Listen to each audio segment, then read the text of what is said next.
DK న్యూస్కి స్వాగతం. బీసీలు పారిశ్రామికవేత్తలుగా అభివృద్ధి చెందాలి అని మున్సిపల్ చైర్మన్ షేక్ అబ్దుల్ గఫార్ అన్నారు. కనిగిరి పట్టణంలోని శ్రీ వెంకటేశ్వర స్వామి దేవస్థానం ఆవరణలో జరిగిన బీసీ కులాల కార్తీక వనభోజన కార్యక్రమానికి ముఖ్య అతిథిగా విచ్చేసినటువంటి కనిగిరి మున్సిపల్ చైర్మన్ షేక్ అబ్దుల్ గఫార్ మాట్లాడుతూ బీసీలందరూ ఏకతాటిపై ఉండాలి అని, రాజకీయంగా ఆర్థికంగా ఎదగాలి అని ఆయన కోరారు. అలాగే ప్రముఖ పారిశ్రామికవేత్త కూరాకు వెంకటేశ్వర్లు మాట్లాడుతూ బీసీలందరూ ఐక్యతగా ఉండాలి అని, అన్ని రంగాలలో అభివృద్ధి చెందాలి అని ఆయన కోరారు. నేను చదువుకోవడం వల్ల సొంత కంపెనీ పెట్టగలిగానని, అలాగే అందరూ బాగా చదివి గొప్ప స్థాయికి రావాలి అని తెలియజేశారు.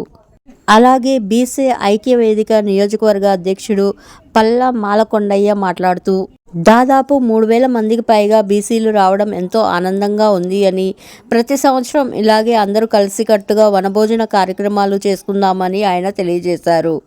ఈ కార్యక్రమంలో బీసీ కుల నాయకులు చింతలపూడి చిన్న వెంకట సుబ్బయ్య, నాగా, బొప్పరాజు సుబ్బారావు, కొబ్బరి బొండాల సుబ్బారావు, కనిగిరి మనోహర్, ఎన్లా కోటేశ్వరరావు, పామూరు నాయబ్ రసూల్, పోలీస్ వెంకటేశ్వర్లు తదితరులు పాల్గొన్నారు.